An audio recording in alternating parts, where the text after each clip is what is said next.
You know that inner voice? The one that seems to be running a constant, maybe sometimes not so kind, commentary in the background? Oh yeah, we all have that voice. Definitely.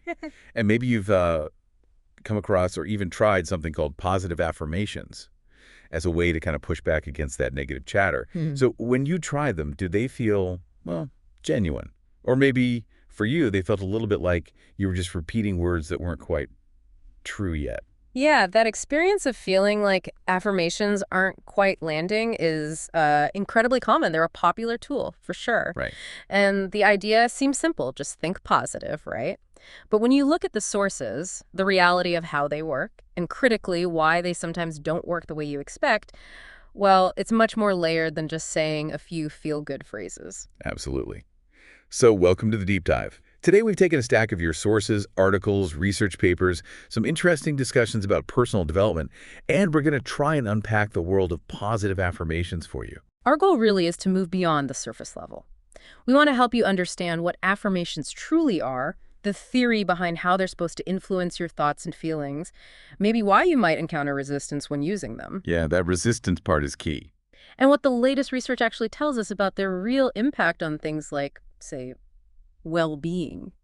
So our mission today is to cut through some of the noise and give you a clear, informed understanding of affirmations, their potential, sure, but also the real challenges people face, and hopefully some insights into how you might approach them more effectively in your own life. Okay, let's dive in then. At its most basic level, what are affirmations according to these sources we looked at?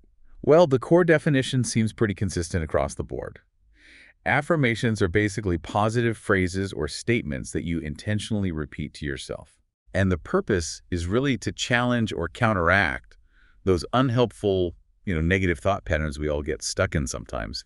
Think of them as conscious declarations aimed at shifting your internal dialogue from maybe a negative default to a more positive focus. Exactly. One source described them as conscious declarations specifically to shift thoughts from negative to positive, actively training your brain to pay attention to the positive thought instead of getting stuck in the negative one. So it's about training the brain's focus. Right. The aim is to actually shift your focus towards seeing things more positively over time. And it's interesting, some sources make a distinction, don't they, between affirmations and mantras. They do.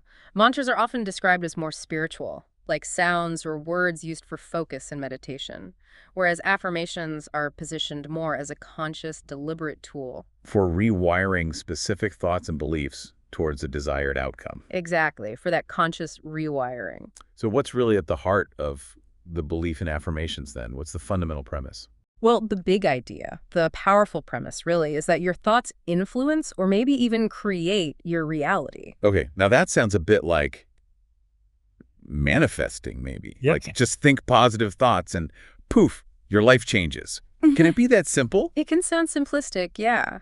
But the sources actually break down the mechanism they're proposing. They describe this kind of chain reaction. Okay. Your underlying beliefs shape your emotions, which then drive your behaviors. Those behaviors ultimately lead to certain effects or outcomes in your life. Right. And the really critical part is that these effects often loop back and reinforce your initial belief. I see. So it's a cycle. Like if you hold a deep belief like I'm not good enough, that belief might stir up emotions, maybe fear or anxiety. Mm-hmm. And those emotions could lead to behaviors like, I don't know, procrastinating or avoiding opportunities. Makes sense. And the effect is you don't achieve what you hope for, which then just seems to confirm that original belief that, yeah, you weren't good enough. It's a tough cycle to break. Precisely. Think about the scarcity mindset, that belief that there's never enough of something, whether it's money or opportunity or love. Yeah, I know that one. That belief can trigger fear and stress, which then leads to limiting beliefs and actions. Thoughts like, who am I to even try for that dream, can really undermine confidence and stop you from moving forward. Okay, so the core idea is that by shifting that foundational belief, maybe using affirmations as a starting point, you could potentially alter the whole chain. Change the belief, change the emotions, change the behaviors, and ultimately influence the effects or the reality you experience. Right. Affirmations are seen as one way to consciously introduce a new, more empowering belief into that system. Now, is there anything in these sources about the the science behind this? I mean, how could simply repeating a phrase actually impact something as complex as our thoughts or our emotions? Yeah, this is where it gets really interesting. The sources do delve into how the brain might respond. They mention that affirmations can activate certain reward centers in the brain. Oh, really? Yeah, like the ventromedial prefrontal cortex, which is involved in how we process things related to ourselves and our sense of value. So, intentionally stating positive things about yourself seems to engage the brain's sense of self-worth. Hmm. And that could potentially enhance resilience. That's fascinating that there might be a physical response in the brain to this kind of internal self-talk. Yes, and they also suggest affirmations might modulate activity in the amygdala, the part of the brain involved in processing fear and emotional responses. Right, the fear center. Exactly. So this could potentially help manage stress reactions and contribute to emotional resilience, maybe helping you face challenges more calmly. And this all ties into that amazing concept of neuroplasticity, doesn't it? Yeah. The brain's ability to actually change itself. Exactly. Repeating affirmations is seen as a way to encourage the formation of new neural pathways. The idea is the more you practice a positive thought pattern, the easier it becomes for your brain to go down that road. Makes it the default path, almost. Making it less likely to automatically slip back into those ingrained negative thinking loops. One source also brought up self-affirmation theory. What was that about? Right. That theory posits that we have this fundamental need to see ourselves as competent, capable, good people. Okay. And when that view gets challenged, it creates discomfort. So affirmations, by reinforcing our core values and beliefs, can help restore that positive sense of self and reduce the feeling of threat. Got it. So, okay, we understand the definition, the underlying theory about thoughts shaping reality, and some of the potential brain science. What do these affirmations actually sound like? Can you give us a sense of the types of phrases people use? Yeah, the sources offer lots of examples across different life areas. For success, for instance, the phrases often focus on capability, worthiness, achievement. Like what? Things like, I am worthy of what I desire, or I achieve whatever I set my mind to. Another one mentioned was, I can do big, scary things. They're all about empowering your sense of competence. Okay. And what about for something like money? That seems like a popular area for affirmations. Definitely. There, the focus is often on attraction, sufficiency, and deserving wealth. You see phrases like, I attract money easily and effortlessly, or I always have enough money. Maybe I am worthy of the wealth I desire. Right. And self-love and confidence, I imagine those are huge areas too. What kind of examples did you see there? Yeah, tons. These often center on acceptance, worthiness, and just basic self-belief. Examples like, I am worthy of love, I am confident in my own skin, or I am at peace with who I am. Simple but powerful. And even simpler ones like, I am enough, or today I choose to be confident. The whole idea is building that internal sense of acceptance and strength. And I've seen these kinds of simple positive messages just like visually everywhere. Yeah. On sticky notes, posters. Exactly. Sources mention things like, you got this, today is your day, or even just be awesome as visual forms of affirmation. So those visuals just reinforce the message in your environment. That's the idea. And other general positive examples are things like, today is going to be a great day, or everything will be okay. Just setting a positive tone or shifting perspective in the moment. Okay, so we had the phrases. How do you actually put this into practice effectively? Is it just about saying them over and over? Consistency seems to be the key word across the sources. Making it a regular habit is really emphasized. Daily. Maybe daily, maybe at a specific time each day, repeating them multiple times. But you don't have to start with a huge list. Starting small is often recommended, maybe just 3 to 5 affirmations a day, or even just one to begin with. Okay, start small and build up. And are there different ways to actually do them? Yeah, lots of methods mentioned, saying them out loud, writing them down. Some sources even suggest writing them out multiple times, like 12 times daily in a journal. Wow, okay. Putting sticky notes where you'll see them, like on a mirror, using phone reminders. Finding a calm, quiet space can also help you focus. So when you're picking or maybe even creating your own affirmations, are there guidelines that make them more effective? What did the sources say about that? Definitely. Several sources offered pretty clear advice. One crucial point is, be positive. Always phrase them in the positive. Focus on what you want, not what you want to avoid. So instead of saying something like, I will not be depressed, a more effective affirmation would be something like, I feel hopeful and confident. Avoid negative words like not, never, don't. That rephrasing feels quite significant, actually. What else? Be concise and specific. Shorter affirmations are often easier to remember and really integrate, and make them personal, unique to you and your specific goals. Not generic ones. Right. A specific affirmation like, I always sketch in the evening, might be more powerful for an artist than a really general one like, I am creative. Avoid just grabbing stock phrases if you can. Make them resonate with you. And I think I've heard it's important to use the present tense, like it's happening now. Correct. Frame them as if they are already true. Use I am, I have, I choose. Even though they're grounded in the present, effective affirmations can also be future-oriented by sort of incorporating actionable steps toward your goals. What about the language itself, the actual words you choose? Yeah, make them powerful and believable.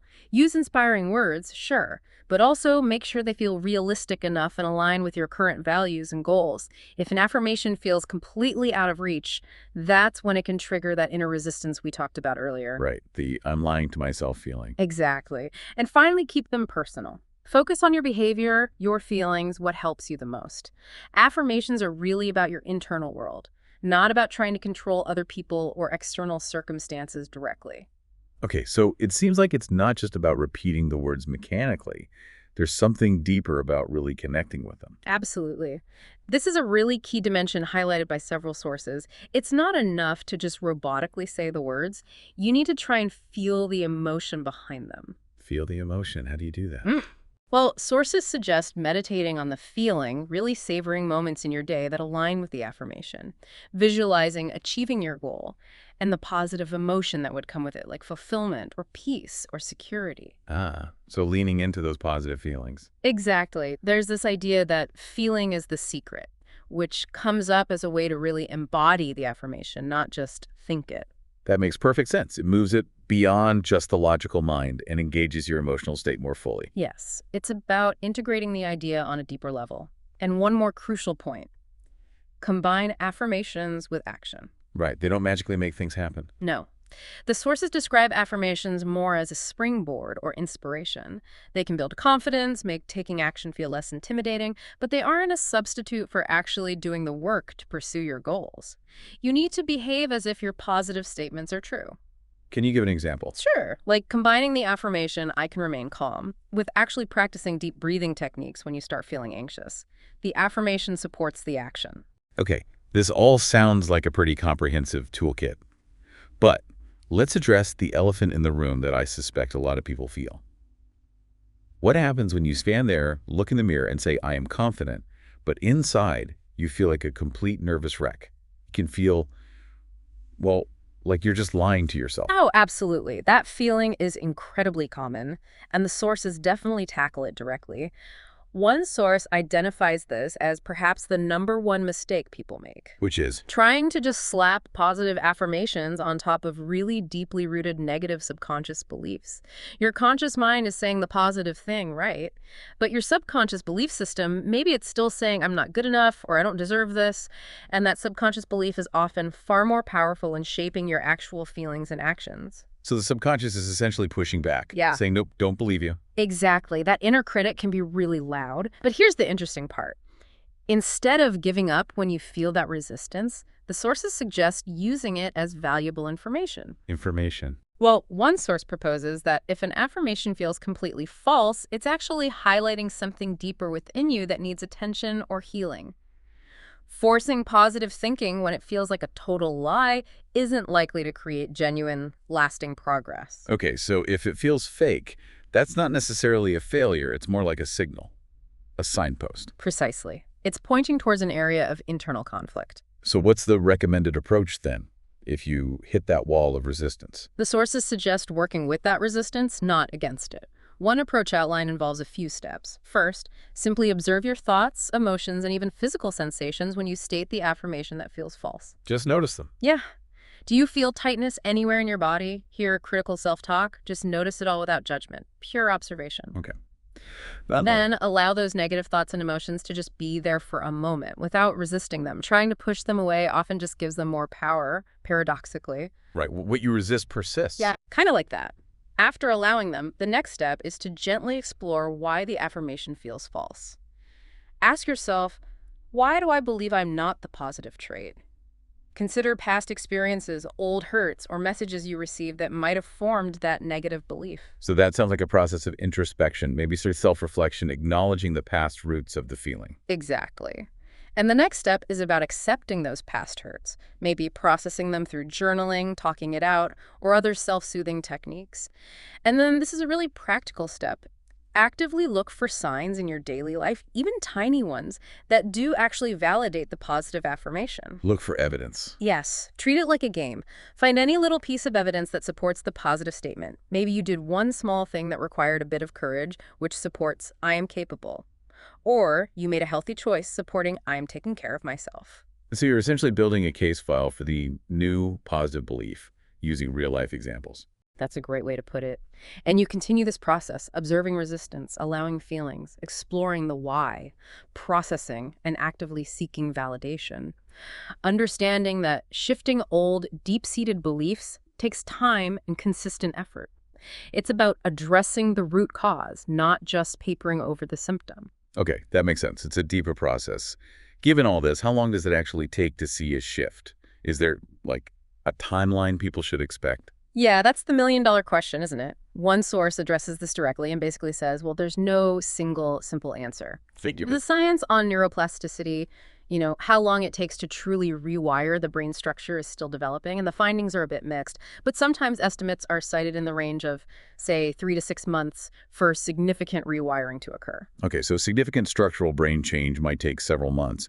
But what about just noticing a shift, like in how you feel or think day to day? Does that take as long? Probably not. The sources suggest you don't necessarily need that level of time or repetition, like the whole 10,000 hours theory for mastering something, just to see a noticeable shift in your perspective or feelings. A change, even a small one, can often come sooner than that profound rewiring. And presumably, the more you practice, the easier it gets. It becomes more of a habit over time. Precisely.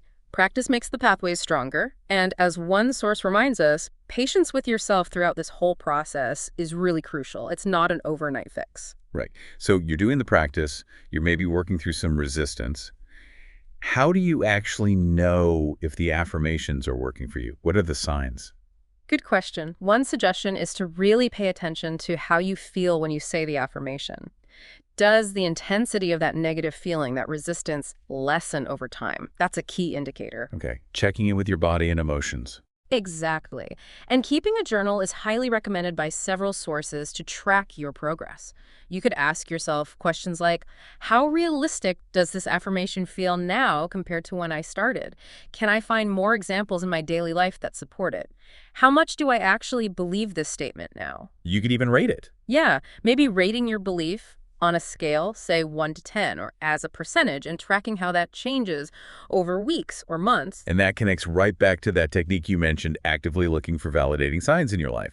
That is a way of gauging if the affirmation is starting to feel more integrated, more real for you. It absolutely is. That evidence-gathering step serves as both a practice technique and a powerful indicator of progress. Okay, this is all really helpful for understanding the how-to and the what if it feels fake aspects. Yeah. Now let's shift gears slightly. What does the dedicated research specifically show about the actual impact of positive affirmations? Right, what does the science say they actually do? Well, there was an interesting study published quite recently in 2024 in the International Journal of Indian Psychology that specifically examined the impact of using positive affirmations. Okay, fresh research. Yeah. And what were the key findings from that particular study? It found something quite specific. While positive affirmations did show a moderate positive correlation with self-esteem in their sample, Okay. that relationship was not statistically significant. Ah, okay. So in that specific research, they couldn't establish a clear, statistically proven link between using affirmations and boosting self-esteem scores. Not in that study, no. But, and this is a crucial finding, the study did reveal a significant impact of positive affirmations on psychological well-being. Psychological well-being. Okay, tell me more. Yeah, the analysis confirmed a statistically significant relationship there. So a measurable positive effect on overall well-being. That's a really key distinction, isn't it? So perhaps not directly boosting measured self-esteem in this particular study, but significantly impacting a broader sense of psychological health. What does psychological well-being typically include? based on these sources? Well, across that study and others mentioned, psychological well-being generally encompasses things like your emotional resilience, how well you bounce back, Hmm, overall life satisfaction, a general sense of happiness and purpose, and maybe feeling a greater ease in handling daily tasks and challenges. got it. So while the direct path to measured self-esteem might be complex or wasn't strongly shown in that one study, the practice seems to contribute positively to a broader sense of inner stability, contentment, and resilience. That seems to be what that research suggests. What other potential benefits do the sources highlight when we look across all the material we reviewed? Well, beyond that enhanced psychological well-being, sources consistently mention things like improved mood. By increasing your awareness of negative thought patterns, potentially reducing rumination, that looping negative thinking, Right. and helping you maybe appreciate small positive things more, fostering gratitude. Okay. What about stress? Decreased stress and increased resilience come up a lot. The idea is they act as a kind of mental buffer. They might help you manage your emotional reactions more effectively and approach challenging situations with a bit more calm. Any mention of physical health? Seems like a stretch, maybe. Well, some sources do suggest potential links to improved health. They note associations with encouraging positive lifestyle changes, like maybe increasing physical activity or improving sleep. There's even mention of potential cardiovascular benefits, though it's usually framed as needing more research. It's more about the mindset shift promoting healthier behaviors. Okay, that makes sense. Enhanced focus and productivity. Did that come up? Yes, the idea being that setting a more positive mindset can help with concentration and potentially reduce procrastination that stems from self-doubt. And relationships. How might they affect those? The suggestion is they can promote more positive interactions and communication with others, maybe contributing to more harmony. And going back to that initial point about countering negative self-talk and doubt, Yeah, that seems central. absolutely. This is consistently mentioned as a primary benefit, actively reducing that negative inner chatter and helping to sort of rewire the brain towards more positive patterns over time. So they might interrupt those unhelpful thinking habits. Potentially, yeah. Interrupting common negative thinking distortions like catastrophizing thinking the worst will happen or overgeneralizing from one bad experience, and potentially helping overcome self-sabotage by restoring a sense of self-competence and capability. Okay, so quite a wide range of potential benefits are discussed across the sources, with that 2024 study specifically highlighting a statistically significant impact on overall psychological well-being. Right. And it's always important to remember, as some sources note, that research is ongoing. More studies are needed. And how effective affirmations are can really vary a lot depending on the individual, their specific circumstances, and crucially, how they practice them. It's not one size fits all. Wow, okay. We've really gone on quite a journey here, haven't we? We have. From just defining what affirmations are and exploring that core theory, that our thoughts can influence our reality, to looking at the potential brain science behind it. The neuroplasticity aspect. Right. And then diving deep into how to actually use them effectively. Consistency, specificity, making them personal. And that crucial feeling dimension. Yes, feeling the emotion and, perhaps most importantly, really addressing that common challenge of when they feel fake and how to work through that resistance by exploring deeper beliefs, not just ignoring it. And we brought in what the research is starting to show with that recent study pointing toward a significant impact on overall psychological well-being, alongside all those other potential benefits like improved mood, maybe better stress management, and increased resilience against negative thinking. So the takeaway for you listening isn't just abstract information, right? It's about understanding a tool that you might consider using, or maybe you're already using, in your own life. Exactly. And knowing these nuances, the importance of consistency, personalization, feeling the emotion, combining it with action, and especially understanding that inner resistance isn't a failure. It's actually a signal that can really help you approach affirmations in a way that's more tailored to you. Yeah, hopefully in a way that's more likely to be effective and less likely to just leave you feeling frustrated or like you're doing it wrong. It encourages you maybe to approach this practice not just as repeating words, but as a way to gently explore your own inner landscape and intelligently use these techniques to support your personal goals and your overall sense of well-being. Well said. It's about informed exploration. So here's a final thought to leave you with. If affirmations, when practiced thoughtfully, can potentially impact your psychological well-being simply by shifting your inner dialogue and how you feel about yourself and your potential, What other unexpected areas of your life could be positively influenced by intentionally cultivating that inner sense of confidence and calm, especially when things feel challenging? Maybe consider what aspects of your own psychological well-being you might want to focus on nurturing next.